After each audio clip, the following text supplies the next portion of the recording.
What's up, collectors? Welcome back to Films by Color and to another episode of This Week in Physical Media, where we talk about every new Blu-ray and 4K release that's coming out this week. Tomorrow is Tuesday, November the 26th. We're shooting this the night before everything drops, like we always do, on Monday night, 9 p.m. Eastern Standard Time, with a live internet audience right here on YouTube. Feel free, if you are here with us in the chat, to put any questions or comments you might have in there. We always have a good time talking about movies, physical media, and collecting on this show. One of my favorite parts of the week is waking up on a Monday and talking to you guys on this show. We're going to go through every new release that's coming out this week. We've got stuff from Criterion, Vinegar Syndrome, several other boutique labels, Warner Archive, lots of stuff coming out this week. This is the last Tuesday of the month, so all the studios and labels dropping their stuff. So let's have a good time talking about all the new movies coming out. Let's see who's here in the chat tonight. Thank you guys for popping in. People might funnel in a little slower this evening. I got the stream up very late tonight. It's been a very crazy day. We're going out of town this week, so and I'm trying to edit all of the Criterion Haul videos for you guys. Got another one that I'm working on. Just was editing right before I started, so that should be up soon. Hopefully I can get it up before I get out of town, but it's a busy week, so thank you guys for hanging in there. I always enjoy talking to you guys. We got Dan's Den popping in. First one I saw. Henry is here as well. Says he's waiting for his Capra box set to arrive Wednesday. Anybody else get theirs yet? No, I haven't. I didn't order it yet, but I know several of my friends have ordered it, and I think Wednesday was the same day that they were getting theirs. I know a lot of people are excited about that one. I can't wait to see it. I'm still on the fence. I might actually pick it up this week. I'm considering. It's all the way down to $140 on Amazon last I checked, which is an insane deal. It's like $7 a movie. Mark says, received my pre-order of The Tenet from Vincent. Looking forward to watching soon. Love the packaging. We'll talk about that in just a minute. Mark, welcome to the stream. Bailey is here. Jason is here. Jeffrey Patron is here. Welcome back, man. Just did a video with him, posted that this morning. Had a great time hanging out with him over the weekend. Why So Bluetooth? I don't recognize that name. Welcome to the stream. How you doing this evening? Carrie Witt is here, and his wife Sarah is joining him. Well, welcome to both of you. Pretty cool. Ben Russ is here, and Quietly Games. All right, so plenty of people here already. Let's go ahead, not waste any more time, and jump into the new releases. Already been mentioned in the chat, but this is The Tenet, getting a 4K release from Vinegar Syndrome, which is pretty cool. I was taken aback a little bit when I noticed this earlier when I was preparing for this show. Vinegar Syndrome is usually, where is my little guy? Hold on a second. I've disappeared. I'm not showing. Hold on. What are you doing to me, OBS? There I am. Hi. So Tenet is a movie that people have heard of. Like, usually Vinegar Syndrome puts out a ton of stuff that nobody's ever heard of, but this is look at this. I'm gonna blow it up here for you. It's a Roman Polanski film. Look at this. Got a nice slipcover. Same deal that Vinegar Syndrome always does. That slipcover is an original pressing, of course, and then it goes out of print. $50 right now on Amazon if you want to grab this, but someone in the chat says it's a really nice package. Let's see if we can see the other artwork. So here's the slipcover artwork. I'm not exactly sure how this works. Is it just a normal slipcover? It looks like it looks like it has a little bit of a translucent slipcover. You can kind of see the artwork and the font there underneath, which is pretty cool. I've never seen that done. So that's what it looks like underneath. And you can see the standard artwork that I put in the thumbnail earlier for just the case. There it is. 4K release for a Roman Polanski film. Very cool. I think it's an early, I think it's a pretty early Roman Polanski film, but it's from 1976, psychological thriller, surreal horror mystery. Kind of sounds interesting to me. I'm not usually a big Vincent guy, but let me know how the Tenet is, guys. That looks like a pretty cool release. And then we're getting right into, we'll talk about this in a second. I see people already chiming in about the Tenet. I actually want to hear more about that, but first, we got to get to these exciting Criterion releases. This is the biggest week of the month for me, personally. I've been holding off, saving up some money, my wife and I both, for these beautiful Criterion releases that are coming out here. Paper Moon, which you can't even tell from this photo, but it is one of the digipack releases, which I think is very cool. I love when Criterion does the digipacks, especially for a film like about childhood. So for some reason, like just last December, they released the 5 films, the Red Balloon set, which was a digipack, and then they also released the Pinocchio set, which was also a digipack. So for some reason, when you do, and we got the Carol Zeman digipack that, I should have pulled some of these off the shelf to illustrate my point, but the Carol Zeman pack's got like pop-up features to it that also gives it kind of that storybook feel. Whenever you got like a children's film, I don't know, I feel like the digipack works a little bit better for it. It's a little more cozy of a release instead of just a standard plastic case. So I'm really happy they went with that for Paper Moon. Go to the website if you want to see what the actual packaging looks like underneath, because Blu-ray.com just has this singular photo right here, but it's a really nice release, and I'm very excited to pick this one up. We're going to be out of town, like I said, this week, but we've already scoped out a Barnes & Noble down in Florida where we're going to be staying, so hopefully they have a physical media section, and they carry this, and they already have this Paper Moon this week, because I got to grab this one. Great. We've been excited about this ever since we watched Little Darlings earlier this year, because this is a Tatum O'Neal performance, even younger than she is in Little Darlings, and this kind of like got her on the map. This is I think she won the Oscar for this, which is crazy. A very, very young performance by Tatum O'Neal, and I can't wait to watch that one. I haven't seen it, but I'm excited to check it out. And then also a film for my favorite director right here, The Shape of Water. Look at this, 4K Ultra HD plus Blu-ray re-release, or not re-release, the first time it's in the collection, but it is Guillermo del Toro, who's been in the collection 4 times now, I think. Still waiting for his other films to get in the collection, especially his new one, Nightmare Alley. I think that one has a good chance of being in the collection because it's a remake of a film that already is in the collection. But this is Del Toro's The Shape of Water, one of my favorites of his. This has got to be top 5 for him. I think he won the Best Picture Oscar for this one as well. Great, great movie. I haven't had a chance to rewatch it since the theater, even though I loved it. So this is an excuse for me to rewatch it. So hopefully we can pick up both of these this week. I am not crazy. I mean, it's great artwork, but I kind of like some of the artwork that was done for the film. I'm sure there was rights issues. I'm sure they couldn't reuse that, so they had to do something new. And it's pretty cool. I like it. It's eye-catching, and it took over the thumbnail. That green color took over the thumbnail for tonight's stream. So there we go. We've got 2 awesome Criterion releases coming out this week, and 1 incredible sounding Vinegar Syndrome release coming out this week. All 4K. Everything that we're going to talk about almost is 4K this week. But let's talk to the chat real quick. I've laid out some big heavy hitters right there at the top, and then we'll get into some more in just a second here. Let's see what people are saying. Let me switch back over to the first cam. All right, Tim Raths. I pre-ordered Looking for Mr. Goodbar from Vincent and hoping to get it sometime next week. I'm glad we're getting a lot of love for Vincent. Like, I remember when I first started going through all the Vincent releases on the show, and like nobody seemed to care. It seemed like that was a different audience than the audience I have here on YouTube. But it seems like some Vincent fans are coming through, so that's really cool. I like hearing from you guys because I don't know much about a lot of the releases that Vincent does, so it's always good to learn from you guys as well. Kevin House is in the house. Carrie Witt.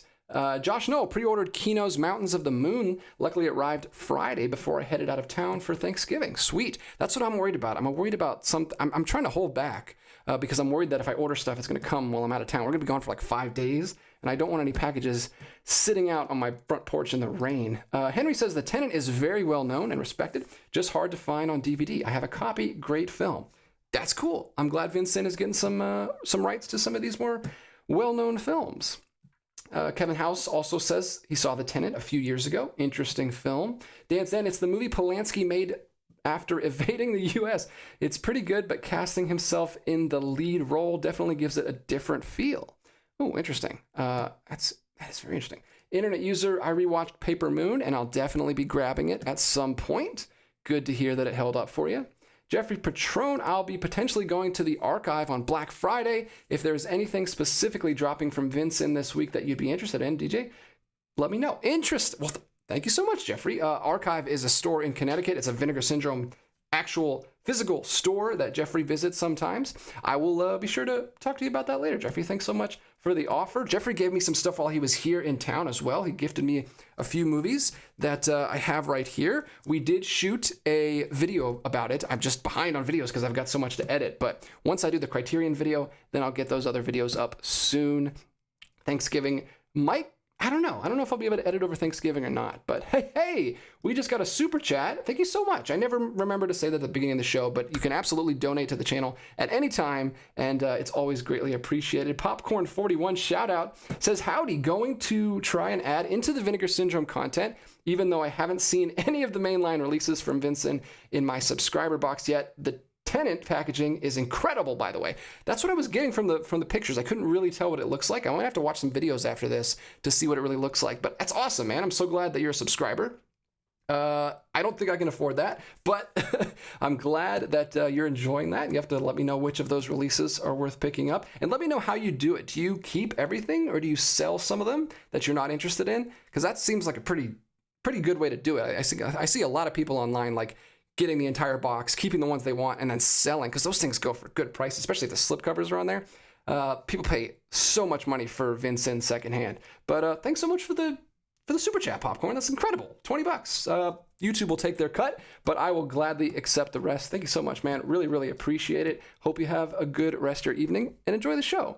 Why So Bluetooth, Shape of Water, Criterion Collection 4K, The Addiction 4K from Arrow, Long Good Friday, Seven Samurai, Exorcist 2, and the Die Gothic set from Radiance. Wow, so you have picked up a ton of stuff. I'm very jealous of those, especially that box set from Radiance. I've been eyeing that for a while. Not sure if I'm going to pick it up, but it's a beautiful looking set. Ben loves movies. I love The Shape of Water, but I have to admit that Michael Shannon's character is weakly written. I will see if I agree with that on my second watch. Like I said, haven't seen it since the theater, but remember really, really enjoying it. Let's see what else is coming out this week. A couple more Vincent releases that are pretty high up as far as popularity goes on Blu-ray.com. We've got Corpse Mania. Now that sounds like a Vinegar Syndrome title. 4K Blu-ray combo pack, 1981 horror crime thriller film, and it's got a heck of a looking. Look at this artwork. Good gracious, that is pretty cool. When life ends, the terror begins. So there you go. That's another $45 release. Let's see if the slipcover. Yep, same artwork on the slipcover. Interesting. But there you go. That's about a necrophiliac killer who's murdering the prostitutes at Madame Land's brothel. So there you go. If that sounds like a good time, maybe check that out. I think it is a Chinese film. It says it's in Cantonese. We've also got The Ghost Dance coming out from Vincent. Vincent doesn't care that Halloween season is over and Christmas is here. They're still putting out creepy underground VHS era horror films, and The Ghost Dance is another one. Slipcover and original pressing, another 80s film from 1982 about the spirit of a long dead warrior that possesses the body of an Indian medicine man and turns him into a homicidal maniac. So there you go. All kinds of maniacs. Maniacs galore if you want to go to Vincent's site. Hush 4K. This is coming out from Shout Factory. Shout Factory also getting into the mix this week. This is a 4K Blu-ray combo pack for a not brand new. I guess it feels brand new to me, but this is almost 10 years ago at this point. 2016's Hush, another horror thriller film with a creepy dude in a creepy mask who writes things on windows backwards that you have to figure out what he's writing. There we go. Collector's edition from Shout Factory. Slipcover right there, as you can see, with the 4K Blu-ray banner at the top. They have got a pretty similar style with those. They release them. They always look the same. I'm used to them by this point. I have not seen Hush. Don't know if this movie holds up or not, but there you go. $32.99, Amazon.com, or you can go to Shout Factory's website, of course. I'm sure Shout Factory will come up again here in a minute. We've got Dario Argento's Deep Cuts from Severin Films. All the horror labels dropping stuff. Severin, Vincent, and Shout Factory. Here's another Severin release with the black case, but it's not a 4K. It's just a Blu-ray, and this includes a season of television and 2 movies, it looks like, from 1973 all the way to 1988. Wow, very interesting. I'm pretty sure, I don't know how many films Argento made, but it seems like they're almost all on physical at this point because I've seen so many releases of his stuff. That's very cool. I'm excited. I'm happy for fans that will be excited about that, of his stuff, because he has a lot of fans. He has his own fan group. Murder Party Blu-ray coming out from Magnolia Pictures from Vincent, and there's the slipcover on that one. Very gruesome. I'm going to have nothing to add to this, so I defer you to the chat on these Vincent releases, because some of these guys really know their stuff, and they're prepared for getting these releases. But this is a 2007 horror film from a partner label of Vinegar Syndrome. Then we're going in the complete opposite direction, and we have Looney Tunes, the collector's choice. They've been doing these for a while now. This is volume 4 already. I have not picked these up yet, and I'll get back to this in a minute because we've got another release from Looney Tunes, but I've been holding off on this because I really want them to do like a complete set. I don't like these little volume like sets with like 10, 15 shorts each one. I don't like this whole model. I think it's ridiculous. Just give me a big box set, 50 or $60 with everything in it. Maybe they're going to do that at the end. That's kind of why I'm holding off. But this is another $22 release. This is volume 4. Like I said, they've already done 3 volumes of this. Collector's Choice. And then last one here before I jump back to the chat, we will talk about the Shaw Scope set. I've already seen some other YouTubers reviewing these. I have not picked these up because I know I would not have enough time to watch all of these. There's a ton of movies in here, 14 movies. And this is which volume is this? Volume 3. So there's already 2 other volumes. I've seen these at Barnes & Noble before. They're beautiful sets. They come with this giant booklet, this kind of landscape formatted booklet that slides into this big old box set. And then the movies themselves are in another big old booklet, like a long landscape style digibook with information and special features on each disc. And each page has its own disc in there. Look at all those discs. Crazy set. I mean, I would love to get into these someday, but I know I would not have the time to watch through all those at once. But if you do have the time, or if you do have the focus, I guess, because if you want to focus on one particular box set and you want to watch 14 movies and knock them out from 1967 to 1983, martial arts, Hong Kong action films, the set is incredible. It's the best release these movies are ever going to get, probably, and you can get it right now for 44% off. That's actually pretty good. $110 for all 14 movies. List price is $200. So that's pretty cool. Shaw Scope Volume 3. Might be able to find that at your local Barnes & Noble as well, but it is available on Amazon if you want to grab that one. Let's see what people are saying in the chat so far. I'm running behind a little bit here, trying to talk as quick as I can. Michael Smith says, I hate being tardy to the party. No worries, Michael. We've not gone too far yet. You're fine. Henry says, speaking of Radiance, I ordered Misunderstood thanks to your recommend, and I got my first imprint release, Bergman's Face to Face. Amazing. I love, Henry's a big Criterion fan, and he's always talked about that, and he's got like a massive Criterion collection, but I love to see that you're getting into some other labels, and if I had anything to do with that, I'm very happy about that because that's what I try to do here. That's what we do with this show. Just want to make people aware of what's out there. You guys make the decision. You don't have to buy anything that I recommend, but I just want to make you aware of what's going on because there's so much stuff in the physical media world right now. I can't keep up with it. I'm trying my best, and I love talking to you guys about it because you guys help me stay on track as well. Why so BlueTube? And I still have to get my actual Barnes & Noble CC order in before the week's over. Awesome. Well, let me know what you grabbed in the sale. I've got my haul right here. This is all the things I've grabbed. I think I've talked about most of these. One of these I grabbed in the last one with Jeffrey and John, so that one will be up later this week. But I got a good little haul, and Grace has got almost just as much. So between the two of us, it was a pretty big month, even though we promised we weren't going to spend that much. Carrie Witt, there's a signed edition of Hush for $50 extra. That's cool. That's an interesting little perk that I didn't know boutique labels were doing that. PTP, gonna pick up Paper Moon this week. Saw it in store and loved the packaging. See? A favorite film since my first seeing it at the drive-in in the mid-1970s. That's amazing. What a cool story. I've never been to a drive-in. I don't think they have them around here anymore. I would love to go to one, though. That's pretty cool. There's a name I don't recognize, and I don't know how to say it. So sorry if I butcher this. On Syed? A bit off topic, but do you think movies like Immaculate, Challengers, and Abigail will get 4Ks? That is a great question. I don't have any insider information about that, but Challengers will look great on 4K. That's the only one of those 3 that I've seen. The other 2 being horror films, maybe. The horror community is I swear sometimes it's like 90% of the physical media community. Like, it's massive. Most physical media collectors are into the horror genre in some way, shape, or form. So I wouldn't put it past it. I mean, you might just have to wait it out. I would love Challengers. I don't know if that one has as much of a chance. Oscar movies in the past have not had a good track record for getting 4K releases. Some of them don't even have physical releases at all, like the Apple TV ones that... I mean, Coda won a couple years ago, and we still don't have a physical release of that. So I don't know about that. Hopefully, Challengers does get a physical release or 4K release, though, because that was a great movie. I really enjoyed that. It was one of the few ones I actually saw this year because I'm way behind on new releases.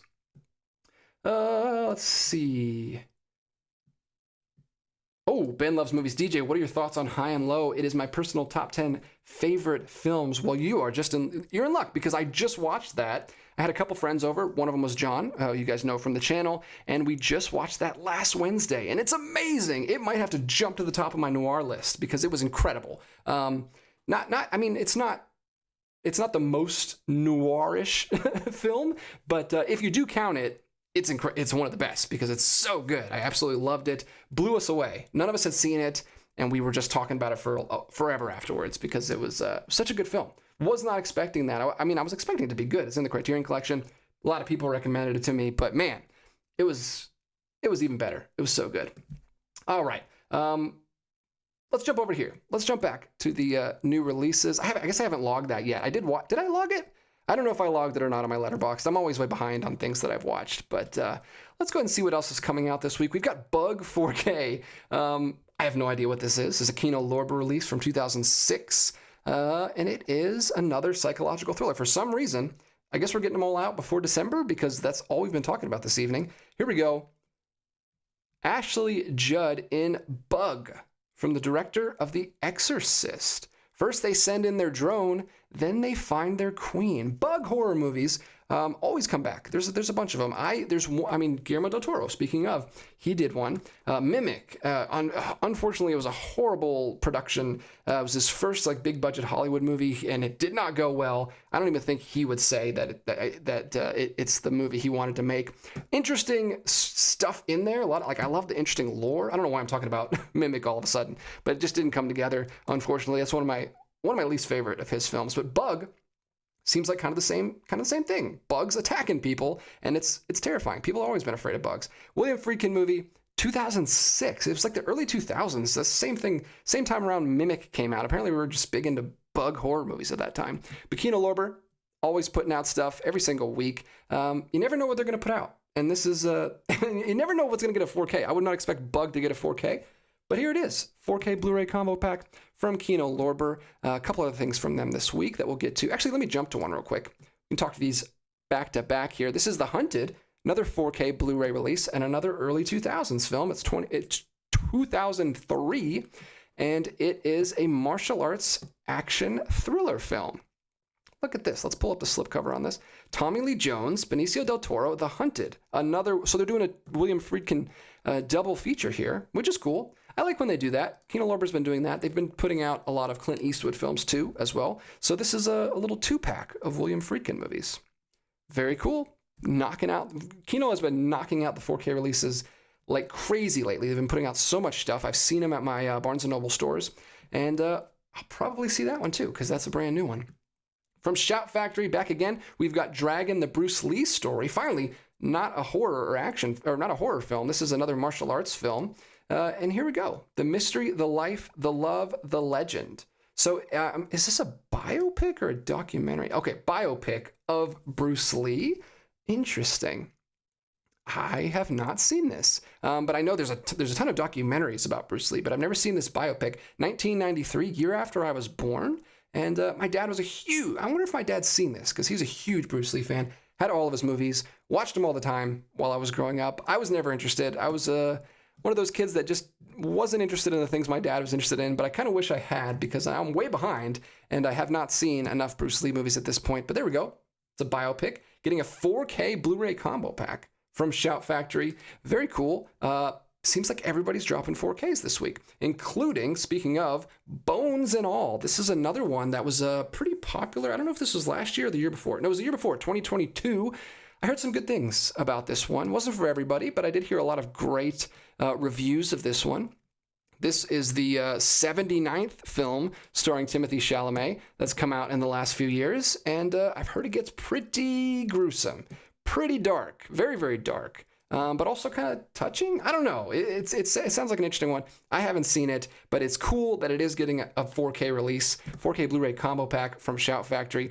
It's not one of the slip-covered releases, it looks like. It is one of their more bare-bones releases, but at least it is getting that 4K treatment, because I know there's a lot of fans of this movie, so that's actually really cool. Shout Factory's mixing it up this week. And then let's do one more here. Actually, let's just finish this row, because I'll do these two next, because these two are really exciting releases. We've got the Thin Man collection. How cool is this? I love Warner Archive. I don't know if you're going to be able to see them, but especially can't see them if I've got I've got the text in front of it. All those right there is my Warner Archive collection, all down there in the black section. They keep all the spines the same. They look great next to each other, and they are bare bones releases like we just talked about with Shout, but they put out so many like rare finds that you would not expect to get Blu-ray releases at all. So this is very cool, and this is awesome. This is kind of like a mini box set of sorts here. We've got the complete Thin Man collection, which I think, 6 films. It includes the Thin Man, 6 films from 1934 to 1947, The Thin Man, After the Thin Man, Another Thin Man, Shadow of the Thin Man, The Thin Man Goes Home, and Song of the Thin Man. I had no idea there was actually this many films in this franchise. I've heard of The Thin Man forever. I saw it back on TCM a while ago. I haven't gotten into the franchise. I didn't even know it was, I thought I knew about the sequel. I did not know there was this many movies in the franchise, all the way from 34 to 47, but that's really, really cool. If Warner Archive's going to do these kind of box set collections, that's awesome. They did this recently, and I haven't talked about this on camera yet. I actually have a lot of things I need to talk about. Like I said, I'm behind because of Criterion, but I have a bunch of stuff. I need to do a collection update soon, but one of the things I picked up is this collection from Superstars 10, or from Hanna-Barbera, that's called Superstars 10, and this is different than that. I don't think that's going to be quite this thick, but it might be like one of these sets in here. This is very cool. My kids, we watched through all the Scooby-Doo movies for Halloween, and we've been watching through some of the Yogi Bear ones. I also picked up this Yogi Bear movie. I'm not sure why this one's not in here, but that's very cool that they've been dropping all this Hanna-Barbera stuff as part of the Warner Archive collection. So I don't know. I might actually be tempted to pick up this Thin Man box set because I really like Warner Archive, and that is a nice little slim, very cool release. Very slick. Let me know in the comments or in the live chat if you're here, which of those Thin Man movies are worth checking out, if they all are, or if it kind of, I don't know if they fall off at some point. Maybe they do. That's usually what happens with franchises, but I would love to know. And then another Warner Archive release that we've got here is that Looney Tunes release I alluded to earlier. This is what kind of annoys me about this, is they've been putting out those little, $20 like 10, 15 collection shorts for the last few months. And now, if you've been picking all those up, then you get here, and look, they've got a 1 through 4, volume 1 through 4. So you could have just waited. You could have waited them out and then just got everything all at once. And they'll probably do it again. They'll probably do like, I don't know, maybe they only plan to do 1 through 4. Maybe there's plans for like a 5, 6, 7, 8. But this is kind of annoying. This is kind of like forcing us to double dip, or like punishing us for buying it early, and then the ones who wait actually get, rewarded. It's kind of annoying. I don't like this shenanigans that Warner Bros. Is doing here, but I do like Warner Archive. Maybe I'll finally pick this up. It's only $36. So if you had gotten all 4 of the other ones for $22 each, you spent over $80. You just wait a little bit, you get all 4 for just $36. That's kind of annoying, but there you go. The artwork's exactly the same as the other ones, just a different color. And that's probably a little thicker release because it is probably 4 discs at least. But that's a whole thing. I don't like the double dipping stuff that studios are doing. Hopefully they don't keep doing that, but I don't know. It seems like they will. It seems to be working. Those probably sold pretty well, the first 4. So that is coming out this week as well. If you've been holding off too and you want to finally get some Looney Tunes cartoons, there's a bunch all on one set right there. Let's see what people are saying in the chat here. Ethan Edwards. Drive-ins were already disappearing when I was a kid, but my uncle took me to see Rodney Dangerfield's Back to School, only drive-in I ever went to. Well, that's cool. At least you got to go. Yeah, that seems like it was before both of our times. Mark, I just ordered a box of black Blu-ray cases to replace the blue ones mixed in with the 4Ks in the Frank Capra collection. That's pretty cool. Yeah, that's the one thing. It does look a little weird when you look at the Frank Capra set. And they have them in order of year, so it's like blue and then turns black and then it goes back to blue. I don't know if I'll do that or not, but that's actually a pretty cool idea to make the set look a little bit more uniform. Popcorn Shout Factory would definitely put out Challengers on 4K. They put out Bones and All recently. You probably just gotta wait a while. There we go. I hope so. I hope that's the case. Kevin says, I also have the Looney Tunes Golden collections, and they're awesome. However, all the films in these new collections were not included in those Golden collections. Interesting. I didn't know that. I figured all that was covered on the DVD sets. But yeah, it's just another reason why I wish they could just put out a complete collection. Even the big like platinum box sets that they released like a long time ago that are out of print and very expensive on eBay, even those aren't complete. Like they have a good chunk of the collection on there, but they're not complete either. I know there's problems with probably problems with the rights for all that early stuff, and also like the problematic stuff that they kind of don't want to reprint, but I don't know, just put up a disclaimer. We know it was made in a different time. Just put it out, because I would love to have especially the early stuff. I'm more of a fan of like the early like Merry Melodies stuff than when we kind of settle into the Bugs Bunny and that kind of loses me at that point. I feel like those are a little bit one note redundant. There's some good ones in there, but I don't need all of those. But I much prefer the earlier stuff that was kind of going along around the same time as Disney's Silly Symphonies in that era, like the 30s and 40s stuff. That stuff's really cool to me. Let's see. Bug is Great, directed by William Friedkin. It's the film that brought Michael Shannon to the limelight. Interesting. He's having a bit of a week this week with Shape of Water and Bug and maybe something else. Michael Smith, Bug is not aptly named. It is more about psychosis. Oh, interesting. Jay Hutch says December is getting freaky. Great. Great title. That would be a great YouTube channel name. Let's see. What do we got else here? Carrie Witt says, yeah, the double dipping is no bueno.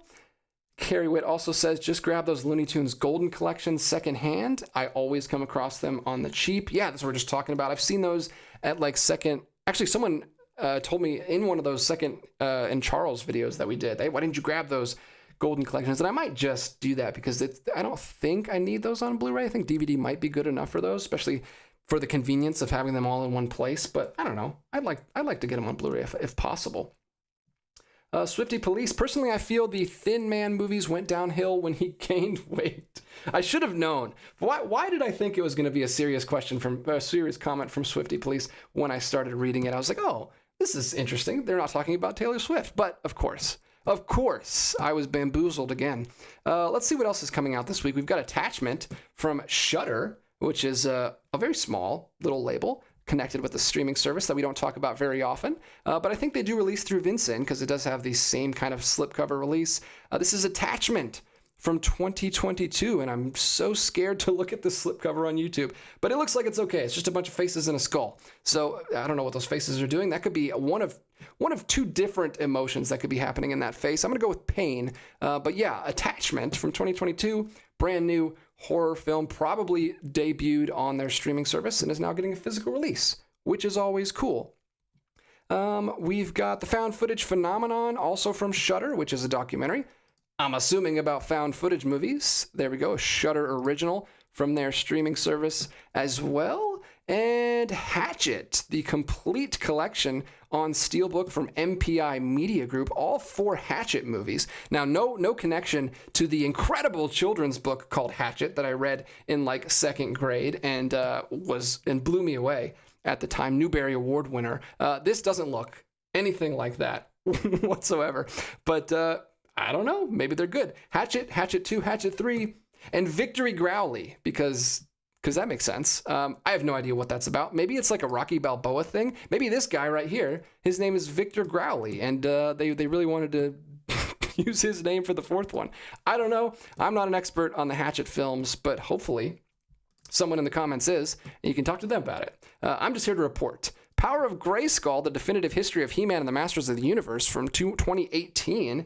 Another documentary film from ETR Media, which you can get through Vincent. Very appropriate slipcover on that. Looks great. Interesting that they got like the license to actually use the likenesses on there, because that looks really cool. That looks cooler than anything in the live action film. Then we got Paper Moon on Blu-ray. Already talked about the 4K. Same exact thing, just a little bit of a cheaper price and less discs. We've got, let me see what else I can grab here. We've got Red Peony Gambler 1 through 3 getting a Blu-ray release from Film Movement, a 3-film collection here. Look at that. Another beautiful, you know what you're getting with the Vincent slipcovers. They all look great. If you heard of the films or if you're interested in the films, go ahead and grab them. They're having a Black Friday sale this week. None of these will be included, I don't think. I think it's more of the older stuff. I don't think the new stuff is part of the sale, but I could be wrong. Let me know in the comments. But yeah, 3-movie collection. And this also looks like a very different thing. It's from Film Movement. It's not from Vincent proper. So that's very cool. I actually need to get in on that Black Friday sale because I had a great experience with the last one. the halfway to Black Friday sale. So hopefully in a few days I can spare some cash and pick up some things. Hopefully, I don't know if it's 50% off. I need to look more into it. Clearly, I'm not up on my Vincent Black Friday sale notes. But here we go. We've got Humor-esque from Warner Archive Collection. This is a 1946 musical romance film. Very cool. Very interesting name. It's a double Joan. We got Joan Crawford and John Garfield. The Humor-esque from Warner Brothers. This is another Warner Brothers Archive release. They're dropping a ton of stuff. I love classic Hollywood musicals from the 40s and 30s, so I'll have to look more into this one. If you've seen it, let me know. But yeah, and it's also a romance, so that one might be a pretty good one to pick up and watch with the wife. She'll probably enjoy that one as well. One more big collection here from Shout Factory. This is the Stephen Chow collection, including 4 movies from the 90s, 1990 to 1995. The films are Lookout Officer, Justice My Foot, The Mad Monk, and Out of the Dark. Incredible titles across the board. This is from Shout Factory. There's only 2,500 copies of this, but there's the slipcover. Awesome. It looks like an Arrow Video release. I mean, Shout Factory's doing some really good artwork as well. All the boutique labels are stepping it up lately, keeping each other. The competition is making everyone do their best work. So let's see if I can see. No, that's the back of it with each film. Martial arts films from the 90s, fantasy martial arts films. I'm actually interested in this. Celebrate the legendary career of Hong Kong master of mirth and mayhem Stephen Chow with this 4-film collection. That didn't really tell me anything. Selected from Chow's 90s prime, these films showcase the unique comedy and action stylings that made Chow an international star of the screen. Get ready for laughs, thrills, and appearances from a bevy of Hong Kong legends, including Maggie Cheung, Anita Mui, and Bill Tung, and more. So very cool. I'm actually, the fantasy bend gets me a little bit more excited about those, so I might have to look more into that set. That's from Shout Factory. That's something I don't usually see from them, so that's exciting. That looks more like an Arrow release, or, I mean, I know a lot of the labels are getting into some Hong Kong action stuff lately. You got 88 Films, you got Eureka really jumping on that bandwagon as well. So very cool, Shout Factory. Good on you for branching out. That looks awesome. And then let me talk to you guys in the chat real quick, because the next one I actually have physically in the studio here, and I want to show you that. So let me see what people are saying over here. PTP, Looney Tune releases should be released in sets by year of the release of the short. Example, 1940, 1941, etc., like the Three Stooges DVD sets were just released. That's a very cool idea. That's really cool. Or at least maybe by decade or something, or a few years together. That would be awesome. I would be down for that as well. Van Gool, I am thinking of buying the Looney Tunes Collector's Choice Volume 1 through 4. Yeah, I mean, it worked out that we waited. It seems like you waited too. That's cool to get all 4 for only $36. Not a bad deal. Quietly Games, do you own My Fair Lady on 4K? I actually do. It's right back there, right behind me in the pink section. The most gorgeous 4K transfer I've ever seen. I'm not like a huge technical guy. Like I like getting 4Ks when I can. It's not like I don't really feel the need to upgrade stuff that I already have on a nice release. But when we were watching that My Fair Lady earlier this year, it was like, holy crap, this looks incredible. That I highly recommend that. If you want to like a test your system, like your 4K player and your TV or projector or whatever you're using, that one looks incredible. I don't know why. I don't know why that movie got such a good release, but it looks so good. It looks like it was filmed yesterday. Like, it's so clear and so colorful. It looks awesome. Let's see. Magnitude Rev. Hey, dude, Hatchet, the novel is great. It is. It's one of those, I don't know. For some reason, I really remember that from my elementary school days. Kevin House, you should have a Friedkin Marathon at the end of the week and call it Freaky Friday. That's incredible. But I got no time for that because I got to watch Christmas movies, man. December's coming up. Got to watch a lot of Christmas movies. Got to start making my list. I don't know if we're going to do a draft for this one or not, but I have started making my list. Let's see. Evil Wax, the Black Friday Amazon sale. Discount varies for each title. Let me know if you guys see anything cool on Black Friday, or like physical media stuff on Black Friday on Amazon, because I've been trying to look and I haven't been seeing anything. Like none of the stuff that I have in my wish list is on sale. So I've been looking through. There's a couple things here and there, but nothing's really jumped out at me. Oh, thank you. I'm getting corrected here. People saying that the Humor-esque is not a musical, but it's about a violinist. So it's a music film, not necessarily a musical. So that's good to note. Thank you for that. Eva Wax says Amazon also has all the Criterion titles for 50% off, except for the pre-order titles. They're 30% off. Yes, they always do that as well. If you're in an area where you can't get to a Barnes & Noble or Criterion themselves, then yeah, for sure, pick those up. But I like to support, physical brick and mortar stores if I can. Let's see. Let me jump back. New releases. Try to roll through. Oh, so we're on the Outcasts. So this is from Deaf Crocodile, a label that I have been trying to promote like crazy ever since I got into them earlier this year, or maybe beginning or end of last year. Love this label. They put out the most unique things, especially animation, mostly international stuff, and they've just recently upgraded their packaging. They used to distribute through Vinegar Syndrome with the standard slip covers that all of those have, but now they go through Diabolic DVD. And they've upgraded to these kind of hard box style cases. I don't know why I'm showing it to you over here when I can just reach over and pull it off camera. So they just sent me these, and I apologize because I wanted to get these reviews up. They sent me these to review, and I wanted to get them up soon, but I've just been so behind with Criterion stuff.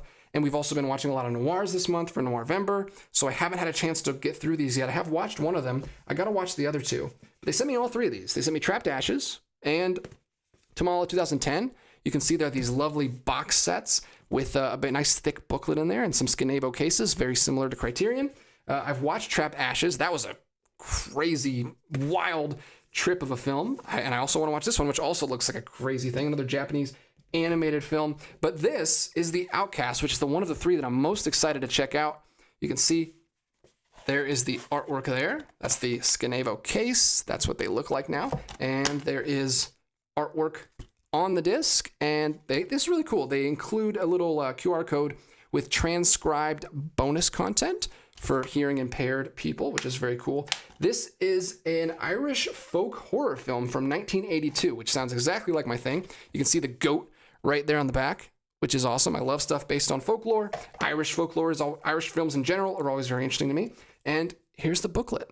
The artwork looks incredible. Can't wait to watch this. I'm probably going to watch Tamala first and then jump into this last. I'm going to save this one for last, and then I'll try to get a review of that right when I get back from Thanksgiving. This one, unfortunately, came a little smashed. You can't really see it on camera, but it looks like this kind of fell off the shelf and hit the corner there. But no worries. It looks great everywhere else. You're only going to see this side from the shelf anyway. But The Outcast sounds incredible. I love 1980s fantasy dark films, and I have not seen that one or even heard of it. And that's why I love Deaf Crocodile, because they put out some very unique unknown films that have not gotten the right releases later. They have not gotten their just desserts. Is this a 4K? I can't remember. No, this is just a Blu-ray. Some of these are 4K, though. I think the Trapped Ashes one is actually a 4K release, so even Deaf Crocodile is getting in on it. Don't quote me on that. Listen to the full review, and I'll give you the exact details, but I'm very excited to check out Outcast. That one seems incredible. We've also got, let's see, is this a TV thing? Yeah, this is a TV thing, which you don't usually talk about on here. So let's skip on past that one. But let's talk about this. This is another big one here. I'm surprised it's so far down the list because this is a huge set. This is the Alfred Hitchcock Iconic Film Collection, which is 6 movies: Rear Window, To Catch a Thief, Vertigo, North by Northwest, Psycho, The Birds. So there you go, all 6. This is limited to a very strange number, 5,150 copies. It's all 6 films, and this is kind of the exact same art style as that Universal Monsters movie they released. Now, I don't know if it's the exact same, but it's similar. It reminds me of it, of that Universal Monsters book. It's like this big giant book, which is very cool on its own, but it's not great when you have like a nice curated collection back there. I don't know, where would I put this? This would have to go up on top of the shelves, which you never get to see on camera because it's off camera. But there you go. If you love this kind of unique packaging, it's very similar, like I said, to the Universal Monsters set, very similar to the Godzilla set from Criterion. It looks cool. It's nice. It depends on if you like mixing like modern art with classic films. I know a lot of people don't like that. A lot of people prefer just the classic posters. But I'm okay with this because they've already released all these other films in other formats. So you can get all of the individuals if you want to. So this is just kind of a nice touch. It looks like it has like a slip case that it slides out of, which is very cool. I like it. I like the look of it. Don't know if it's worth $130 for me personally because I have all these films. The only one that I don't have on 4K yet is North by Northwest. and To Catch a Thief, actually. I don't have either of those two. So it's a cool set. I'll probably get the Paramount Presents To Catch a Thief and the new North by Northwest 4K separately, since I already do have the other 4. But it's cool. It's nice. It's a fun little set, and it's very limited. So if you're a big limited edition fan, there you go. Back to Warner Archive, we've got That's Entertainment getting a Blu-ray release, new restoration and reconstruction. Interesting. I've never seen that before. This is a musical documentary family film, it says. The interesting 50th anniversary remastered edition. That's Entertainment. I'm assuming this is not a film at all. Join star hosts Frank Sinatra, Fred Astaire, Gene Kelly, Jimmy Stewart. This is incredible. Liza Minnelli, Mickey Rooney, Elizabeth Taylor, Donald O'Connor, Peter. There's a lot of people. I'm not going to continue to read all these names, but it's all these people in the Hollywood studio that practically invented the musical, starting from 1929's The Broadway Melody up to 1958's Academy Award-winning Gigi. This collection of song, dance, outtakes, and interviews will entertain the whole family, featuring scenes from such American musical classics as Singin' in the Rain, Showboat. This is weird. So, Seven Brides for Seven Brothers, and a parade of stars, including all the. So this is like snippets from other films. It's like a collection of musical numbers from different films. Fascinating. This is really cool. I don't think I would. I'm not a big fan of that. I don't like taking stuff out of context and just like watching it as like a montage. I would much rather just watch the films themselves. Hopefully all these films are, I think all these films are already released, but that's cool. I wonder if that was like a presentation or program that they showed on TV back in the day, and now they're just re-releasing it. It sounds like that's what it is, because it says new restoration and reconstruction. So that's cool for like film history purposes, but I would rather get the films separately. But that's really cool. I had no idea that was coming out. We've got also from Warner Archive. Warner Archive's killing it. They might be the MVP this week. Wait Till Your Dad Gets Home. Seasons 1 through 3, the complete series from Warner Archive. I've never heard of this film. I thought it was like a Scooby-Doo thing at first, because that looks like grown-up Velma, and that looks like Daphne, but that's actually, I think, a dude. But I don't have no idea what this is. Looks like a sitcom, probably like a cartoon sitcom. Yeah, animation comedy from, like I said, 72 to 74. So if you're a big fan of that show, it's got a Blu-ray. Who would have thought? I love that Warner Archive is putting out some classic animated television shows like Hanna-Barbera and this other stuff on Blu-ray. That's very cool. Back to Kino Lorber, we've got The Lonely Man getting a Blu-ray release, no 4K, but we do have a Blu-ray release with Jack Palance and Anthony Perkins. I might have to add this to the list. I love me some Anthony Perkins, and I've not seen enough of his other films. This is based on a 1941 movie entitled Shepherd of the Hills, story of a gunfighter who decided to return home after 17 years to make amends with his son. It's a Western film. Anthony Perkins did a lot of Western movies, I'm finding out, as I learn more and more about these releases. That's pretty cool. A 1950s Western film starring Anthony Perkins. That's all you gotta say. That's all you gotta tell me, and I'm sold. I really gotta pick that one up. Interesting. I still gotta get the Tin Star as well from Arrow Video. Anthony Perkins just got a trial release from Criterion Collection. He's been popping up everywhere, which is very cool. I'm glad he's getting a lot of releases. Let's go through the rest of these Kino Lorber releases, because we've got a bunch. They're competing with Warner Archive this week for most releases. Mountains of the Moon from 1990, an adventure historical drama film, getting a Kino Lorber Blu-ray release. There you go. It was the last undiscovered world. It was the source of the Nile. Very cool cover. I like that. Looks like the classic poster they're using there. And then also from Kino Lorber, we are getting some Kino. Oh, let's do this one first before we get into the Kino cult stuff. Battle of the Commandos from 1969, a war film, another action film starring Jack Palance. So again, they're doing kind of a little double feature here with Jack Palance films. One's a Western, one's a war film, 50s and 60s. There you go. That's from Kino Lorber. And then they're also releasing Kino Cult stuff, which is their like sister line. They're already up to number 21 of this, which is crazy. I feel like we just started this. Kino Cult, number 1 of the Secret Service from 1977, an action comedy film, spy film. There we go. An incredible cover. Clearly the original poster for that one. Looks like a James Bond spoof. I'm not going to say ripoff, but it looks kind of fun. Cult film, cult favorite film from 1977. I'm glad Kino Lorber's keeping that line going. They've got a little bit for everybody, and they've got more coming, but I'll hold off and jump into that in a second, because we've talked about so much stuff, and I want to see what you guys have to say in the chat so far. We scroll back up here. Good grief. Let's see. Interesting question. I like this from Van Gool. What's your favorite Christmas movie to watch by yourself and with your family? I'm actually going to have 3 answers for this. First one, favorite to watch by myself, My Night at Maud's. Incredible. It's from Eric Romer. It is my new it's one of my new favorites. I just discovered it a few years ago. I watched it the last 2 years around Christmas time. Love it more every time I see it. 5-star movie for me. It takes place at Christmas time, which is a little unusual for Romer because most of his films take place during summer. We've basically got My Night at Maud's, and then we've got The Winter's Tale from the Tales of Four Seasons. That also takes place in the winter.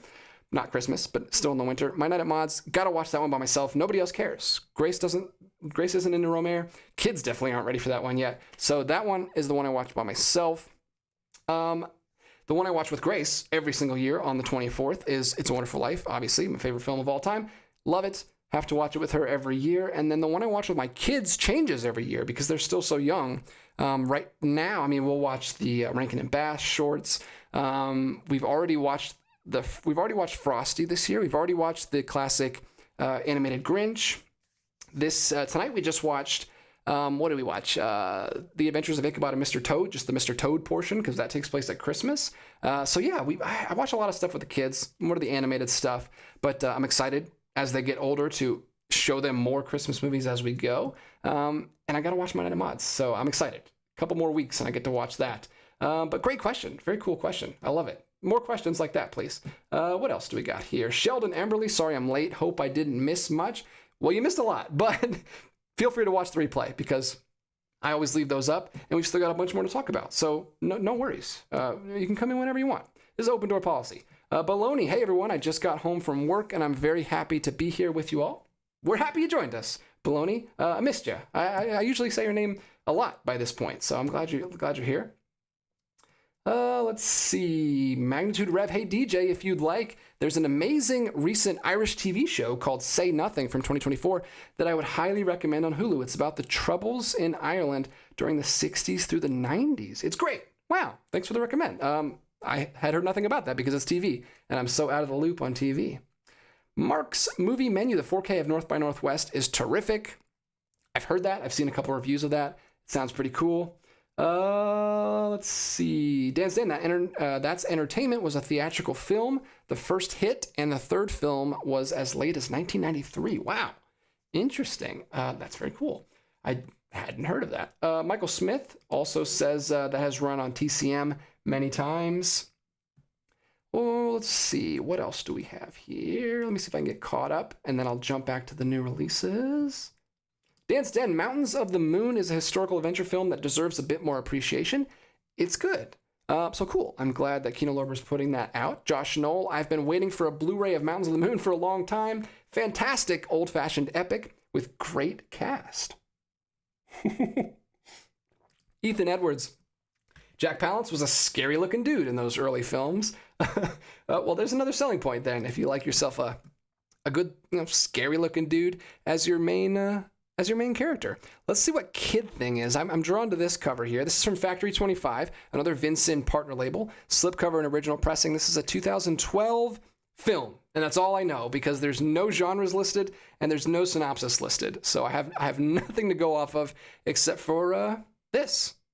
I don't know if it's a documentary or if it's a narrative feature, but it's from Factory 25. I'm sure there's more information on the Vincent website. Blu-ray.com is not up to date with that, but we've also got a different artwork for Hush 4K. This is the Shout Factory exclusive version. So if you want to support Shout Factory directly, they've been doing these exclusive versions lately. It comes with an exclusive poster and an exclusive slipcover, which looks like that. That's the standard version that we already talked about earlier in the stream.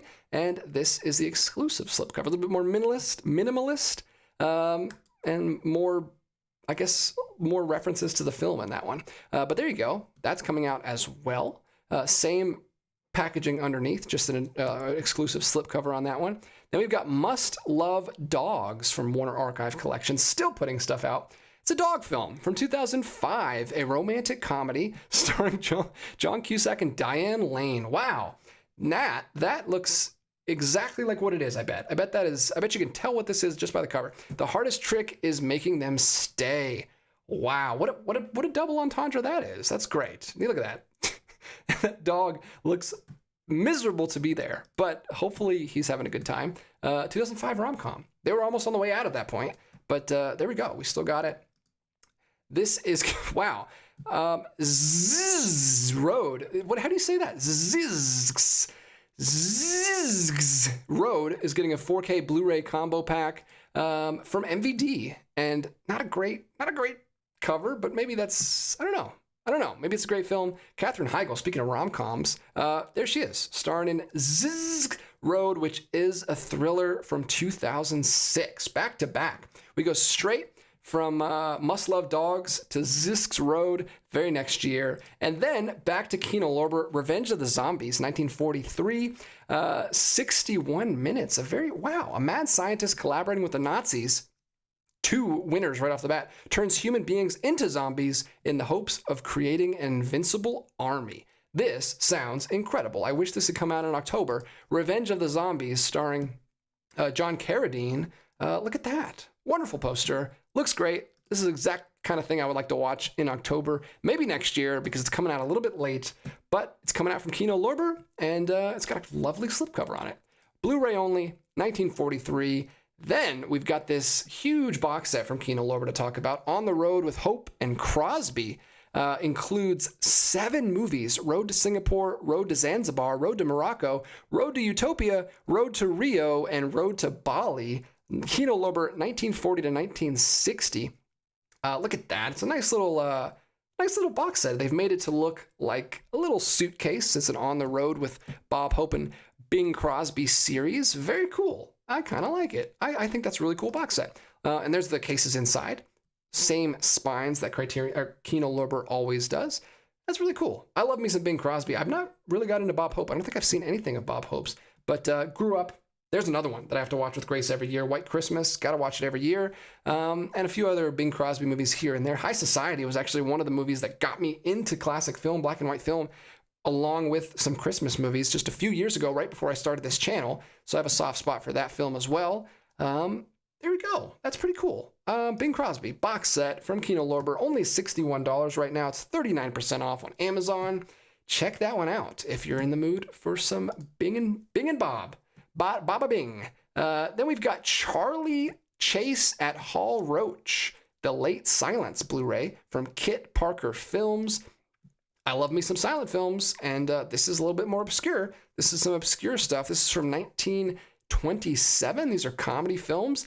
I'm not even familiar with Charlie Chase. That's not one of the silent greats that I'm actually familiar with. So I'm going to have to do some research on that one, see if I want to pick that one up. That's very cool as well. I'm not even sure what Kit Parker Films is. That's a whole different label that I'm not even used to.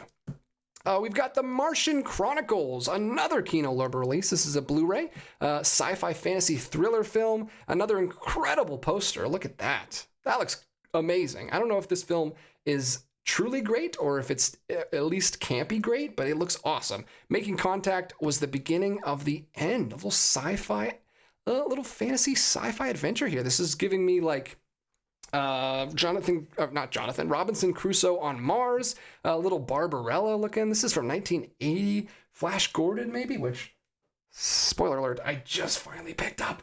I gotta show this. This will be in a future collection update video, but I just gotta show this off. Look at this. Oh, this has been a holy grail of mine for a long time. So excited to finally get that limited edition 4K from Arrow Video. That's awesome. Stay tuned for a video where I open that one. Just got that in the mail recently, but this reminded me of that. Because it looks awesome. It looks very similar. I love the production design on these 80s sci-fi epics. This looks super cool. I'm excited about that. I'll have to look more into it. I love this show because it like I said, puts stuff on my radar that I wasn't aware of, and I can look a little bit more into them later. And then still going with the Kino Lorber releases, we've got 2 more here. Harrison's Flowers from 2000, which is a romantic drama, a little bit of a war film. Sometimes Love is the Only Proof You Need. Sounds a little sappy out of context, but I'm sure it's a sweet film. I haven't seen it, but it stars, I actually don't, it might be an international film. I can't actually tell. But yeah, there we go. We've got Harrison's Flowers, still early 2000s. Kino putting a lot of those out this week. And then the last one from Kino this week is called Below. Below getting a Blu-ray release, again, early 2000s. This is a 2002 supernatural horror thriller film. right there, 600 feet beneath the surface. Terror runs deep. Pretty cool. From the director of Pitch Black. I don't know how great that one is or not. It's hard to do underwater films. Underwater is hard to shoot and make it engaging, in my opinion. I don't know. There's some good ones, but yeah, Below is one that's coming out this week. And here's the Outcasts solo release without the box set. This is just the standard release of the Outcasts from Deaf Crocodile, which also looks great if you don't want to spring for the extra box set in the booklet. And the last one I'm going to call out here looks absolutely amazing. I have no idea what this is. Santa Claus from 1959 from VCI. Look at this cover. Look at it.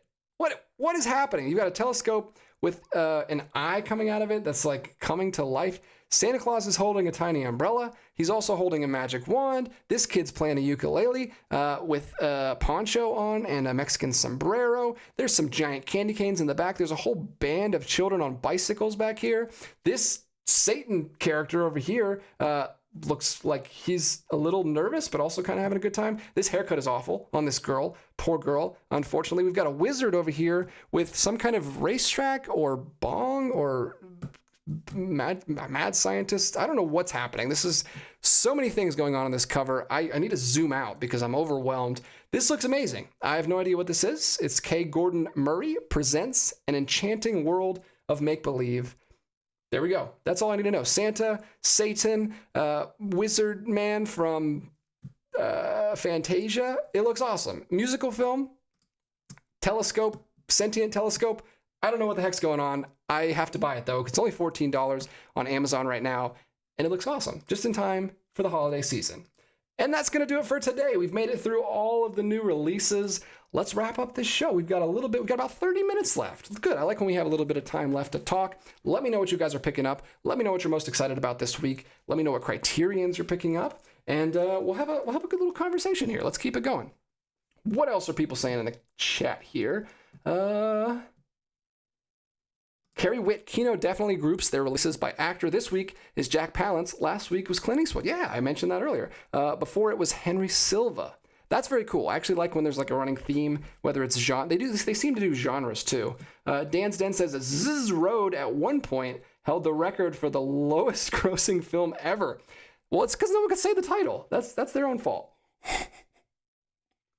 That's unfortunate, actually. I mean, a lot of people worked on that film, and I shouldn't be dismissive, but I want to know what surpassed it. You got to let me know. Carrie Witt, Must Love Dogs, making the Hallmark Channel look like the Godfather series. Wow. Low blow from Carrie, coming in hot.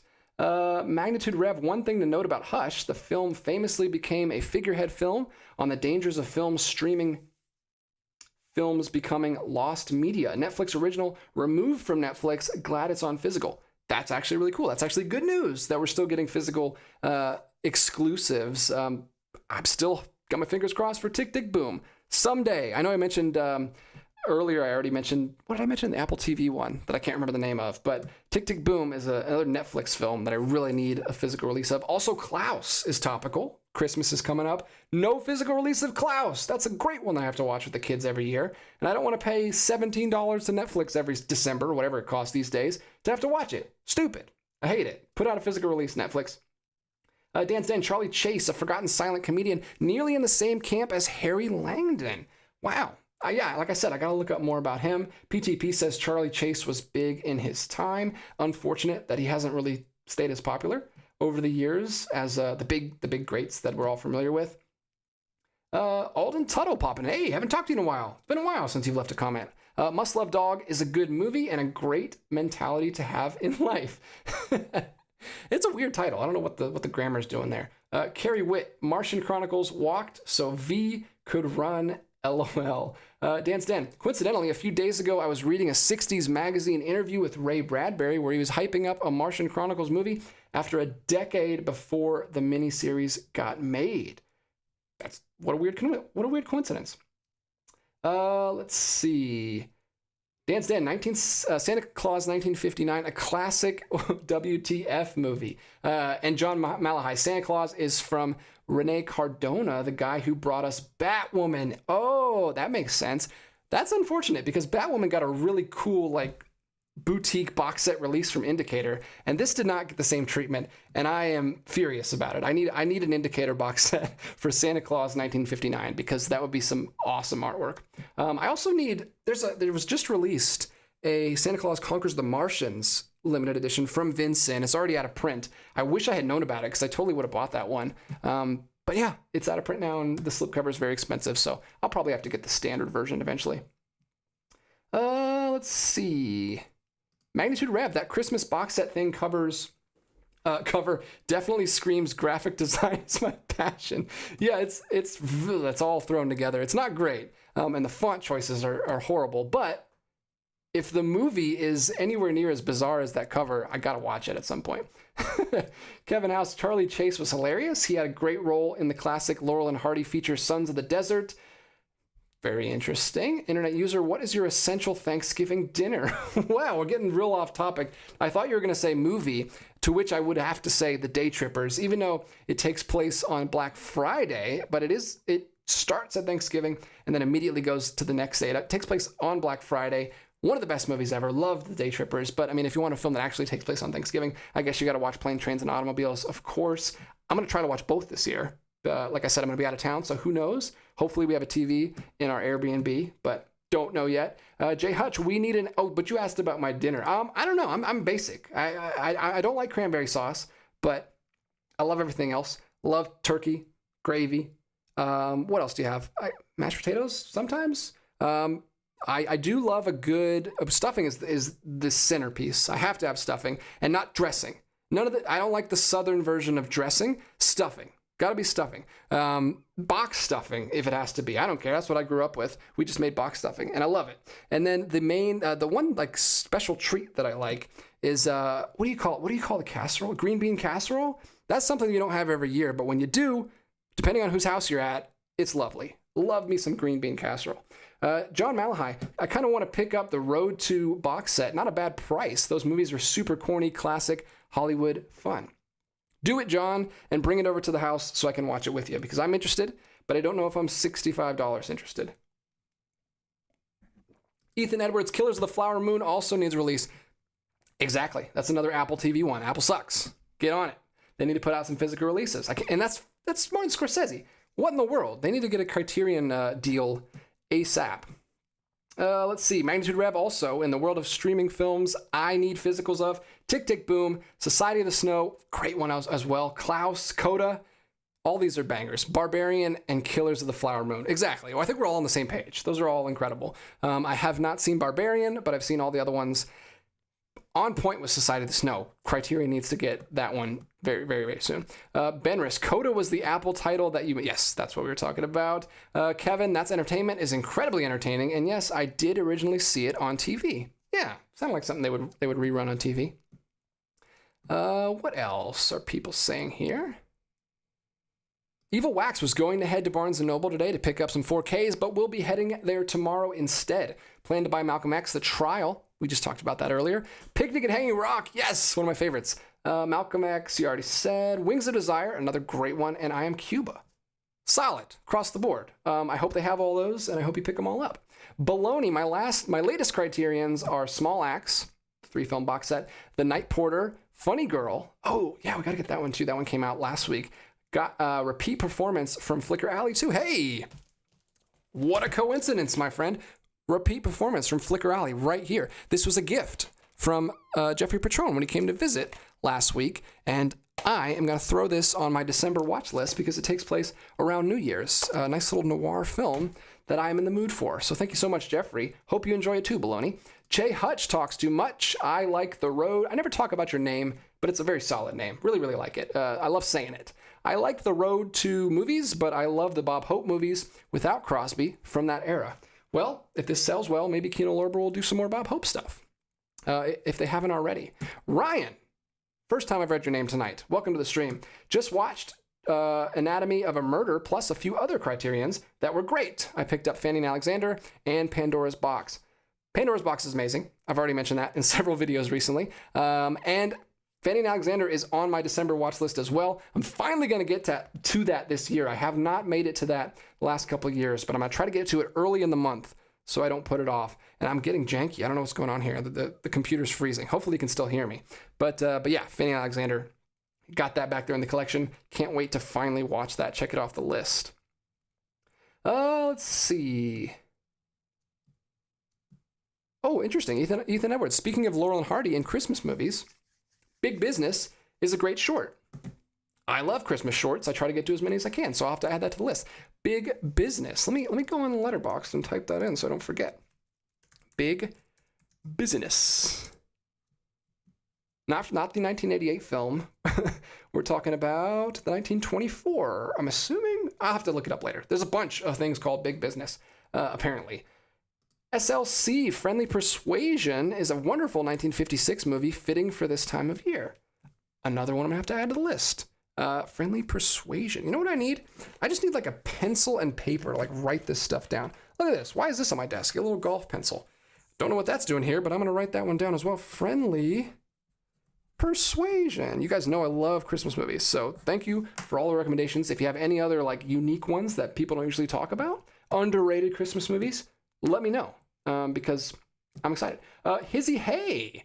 Love the Almodovar films I've seen. Which of your favorite directors would you like to see get a box set for a Criterion? Another amazing question.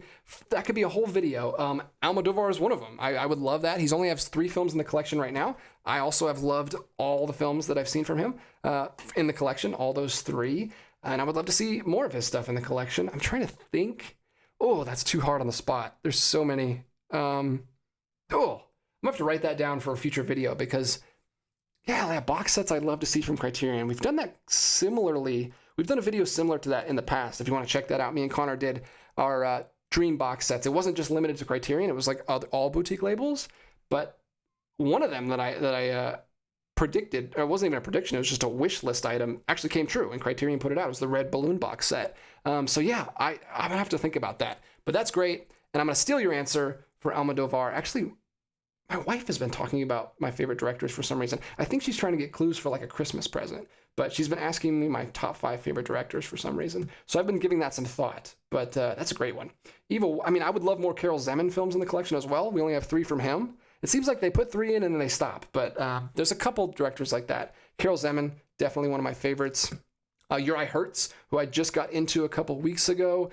He's a Czech director as well, like Karel Zeman. I've seen 2 of his films. I just got The Cremator, which is in the Criterion collection. Again, 3 films, but none of his other films are like available on Blu-ray at all, which sucks. There's a lot of Czech directors I could put on this list because there's so many Czech films that don't have Blu-ray releases at all or are only available in like Region B at Second Run, which is another label. Luckily, they're region free, so I have no issues there, but there's a lot of films that I would love to see. I got to do a video like that at some point. Hopefully I have more time in December and January because the Criterion month is just crazy. It's impossible to get any videos out with all the Criterion stuff we're doing. Eva Wax, Home for the Holidays or Planes, Trains, and Automobiles are my go-tos every year. Ethan says Thanksgiving-ish films I watch every year are Broadway Danny Rose, Hannah and Her Sisters, and Planes, Trains, and Automobiles. I've heard about Hannah and Her Sisters. That's a big one. That's one of John's favorites, and he recommended it when we did our top 10 fall movies. So I'm going to have to check that one out eventually. PTP, favorite Thanksgiving film, The Jester. You mean The Court Jester? Starring Danny Kaye. Great, fun, colorful film for the whole family. I've wanted to see that forever. It's got a Paramount Presents release that's out of print, unfortunately. I wish I hadn't waited. I wish I had picked it up when it was in print. I didn't know it was a Thanksgiving movie. That's amazing. That's a whole other reason to pick it up. I'll have to check it out. It might be too late this year, but I have to grab that soon. Baloney says A Day for Thanks on Walton's Mountain is a great Thanksgiving movie. Another great one I have not heard of. Sheldon Emberley, Home for the Holidays is another Thanksgiving movie. 2 recommendations for that one already. Thanks, guys, for all the recs. Patrick Craig propping in. The Godfather series was my Thanksgiving go-to for years. Interesting. A little bit of a different vibe than I'm going for at Thanksgiving, but, you do you. An internet user, films like Planes, Trains, and Automobiles make me glad I don't really have to travel for Thanksgiving. Just a 10-minute walk for me. That's cool. You also will have a babysitter for your kids. I actually have no idea what your age is, so that was kind of an assumption on my part. Excuse me. But yeah, it would be lovely if I had a babysitter that was only 10 minutes away and not an hour and a half. Michael Smith, getting Shape of Water and Purple Noon on my final Criterion Collection haul. Awesome. I hope you find both of those. Those sound great. Magnitude Rev, my top 3 favorite modern Christmas films: Klaus, The Holdovers, and Tokyo Godfathers. Awesome. All incredible. I've seen all 3 of those. I would co-sign on every single one of those. Klaus, again, no physical release. Holdovers is getting a 4K in just a few weeks. I think it's December 17th, if I'm right about that. And Tokyo Godfathers, I've got right back there on Blu-ray. It's a wonderful film, and I would love to find time to rewatch that this year.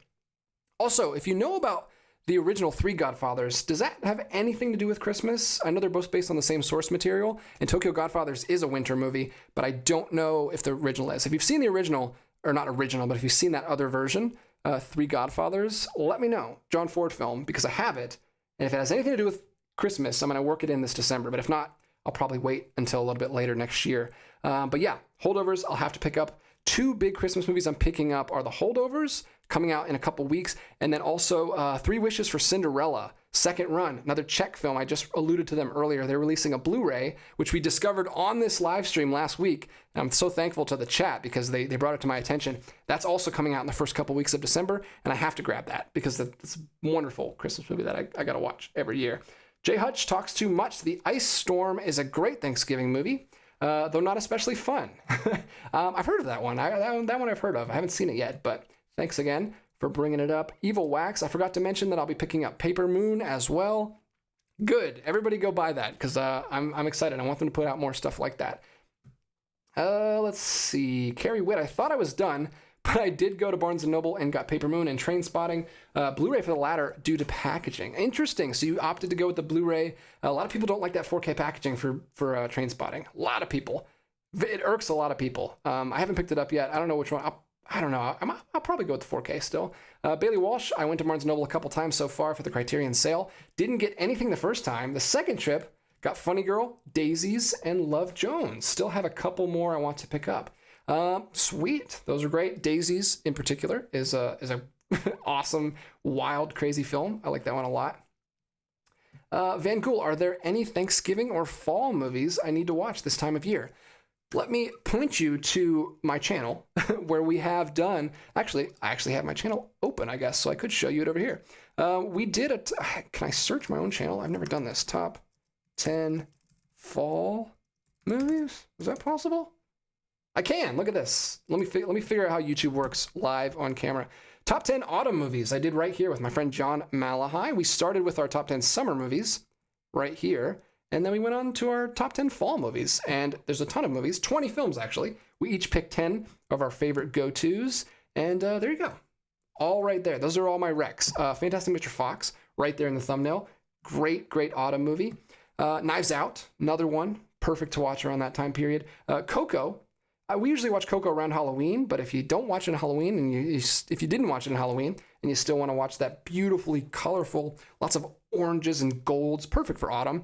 And All That Heaven Allows starts in autumn, then the majority of it takes place in winter and like Christmas, so it's a perfect movie to watch like through this season. If you haven't picked that one up and you're still have some Barnes & Nobles available to you, Criterion collection of All That Heaven Allows is one of the best Criterions we've ever watched. Me and my wife really love that one. Highly recommend that. If you're in the mood for like a melodramatic, beautifully shot romance film, check it out. It's awesome. Rock Hudson is amazing in that. And I can't remember the actress's name, but she's also wonderful. Internet user, will you be rewatching Merry Christmas, Mr. Lawrence next month? So this is the problem I'm having. I have so many things that I want to watch for the first time this December, and so many things that I want to rewatch. There's too much stuff. There's too many Christmas movies, and I don't know which I'm going to be able to get to and which I'm not. I would love to rewatch Merry Christmas, Mr. Lawrence. I don't know if I'm going to be able to or not. I feel like in my mind it is a Christmas movie. It references Christmas. It takes place in Japan though, so it's a totally different season. Like it's not snowy. It doesn't feel like a Christmas movie, but it references Christmas, and it's all about like war movies are like perfect for Christmas. I have the same thing with Spy Number One from Criterion, which his name is escaping me right now, but I'm sure someone will tell me what I'm talking about. But yeah, Christmas movies, like war movies. You got the same thing with Billy Wilder's Stalag 17, like movies that are about wartime and like specifically, especially with Stalag 17, like the two sides, like warring sides, actually like helping each other, and you've got I don't know what I'm trying to say, but like peace and all of the themes that Christmas is about. Even if it doesn't really feel like a Christmas movie, you still got all of those thematic elements kind of pulling it together. Still feels like a Christmas movie to me, even though it's not wintry. So yeah, I'd love to watch Merry Christmas, Mr. Lawrence this month. I don't know if I'll find the time. There's so much stuff to watch, but yeah, it's great. It's such a good movie. And I wish I could remember that Criterion movie I'm trying to think of right now. I'm actually going to look it up because it's driving me nuts. Spine number 1. Grand Illusion, there it is. That's another film that I absolutely love. It does take place around Christmas time. Like the very end has some Christmas to it. It doesn't really feel like a Christmas movie, but I totally consider it a Christmas movie because, like I said, it's about French soldiers in a German prison camp and how they're the Germans are treating them well because it's around that Christmas time period. And I don't know, very touching film. I liked it quite a bit. Erich von Stroheim, one of my favorites. Haven't seen enough of his stuff, but Grand Illusion is awesome. That's one that I would love to get an upgrade in the Criterion Collection. It's still only on DVD. It's long out of print. We really need a Blu-ray or a 4K of that one. I still haven't picked it up. I don't even own it, but I'd love to rewatch it. I loved it when I first watched it. But yeah, it's awesome. It's so good. It is directed by Jean Renoir? I think it's a Jean Renoir film. So very cool. Look at this. I love it. I loved it. And that's another one that I'd love to rewatch. Sorry, I'm getting on a tangent on Christmas films real quick. Evil Wax. This year I'll be adding The Holdovers and Fanny and Alexander to the Christmas movie list. Awesome. Like I said, I'm going to watch Fanny and Alexander. Holdovers is awesome. I've only seen it once. I need to rewatch that one too. That's going to be on the list.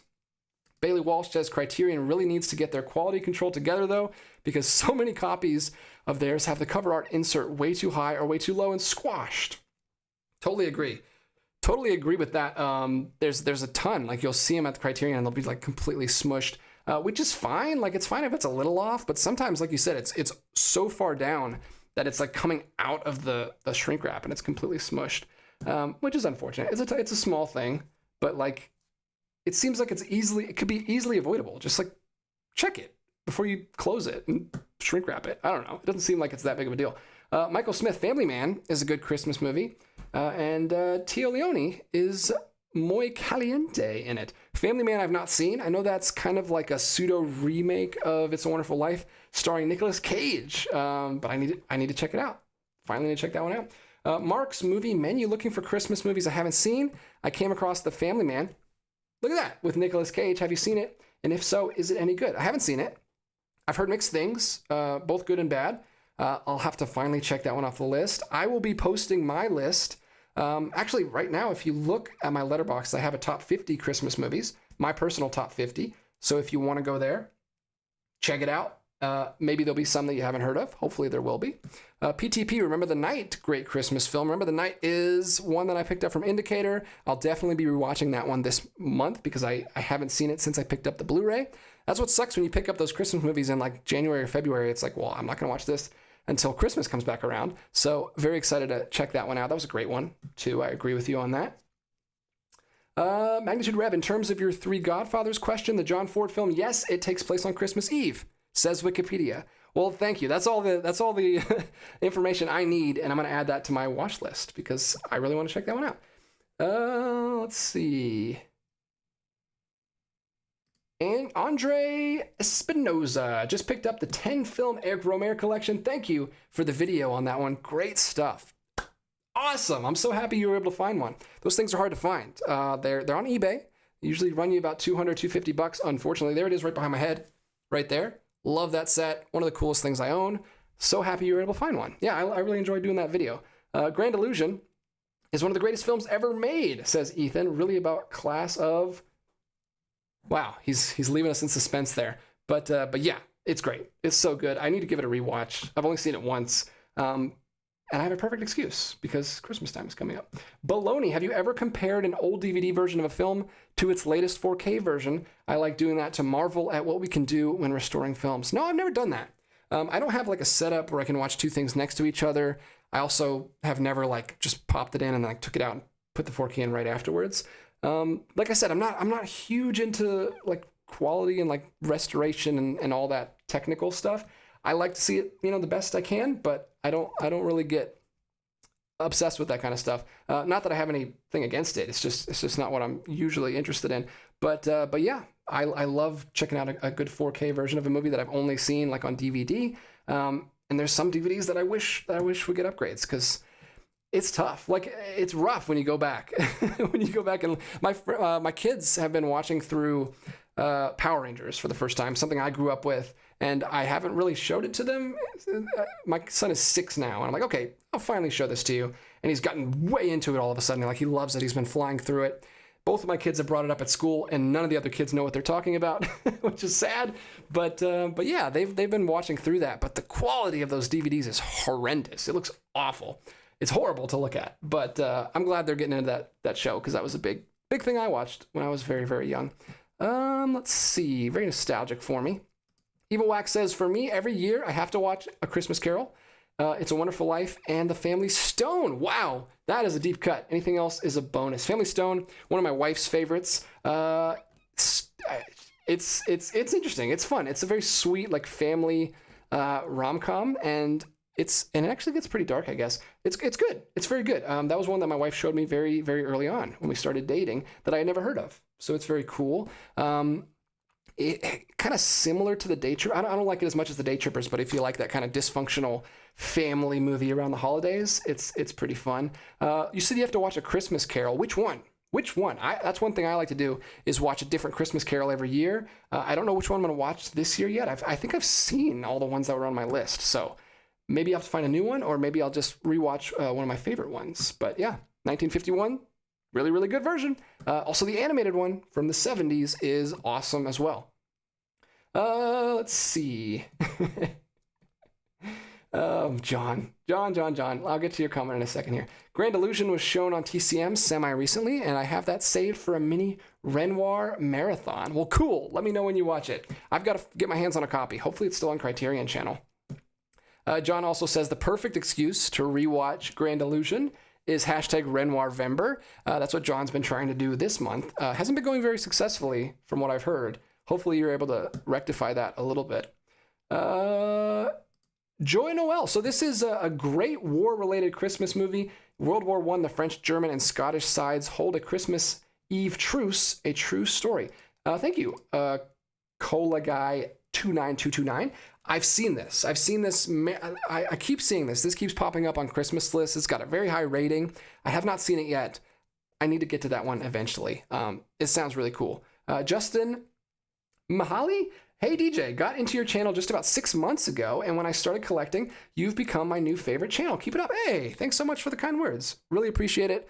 Hope the videos are helpful. Hope I'm giving you some good information for you to start your collecting journey. And hope it goes well. Thanks so much. Really appreciate that. Mark's movie menu. Frank Capra's Pocket Full of Miracles is a good Christmas movie. A remake of his older film Lady for a Day, which is included in the new box set collection. I'm assuming you meant Frank Capra. But yes, that sounds really cool. I'll have to look that one up. And another reason why I need to pick up that box set. Whoa. It jumped up. I just lost the chat.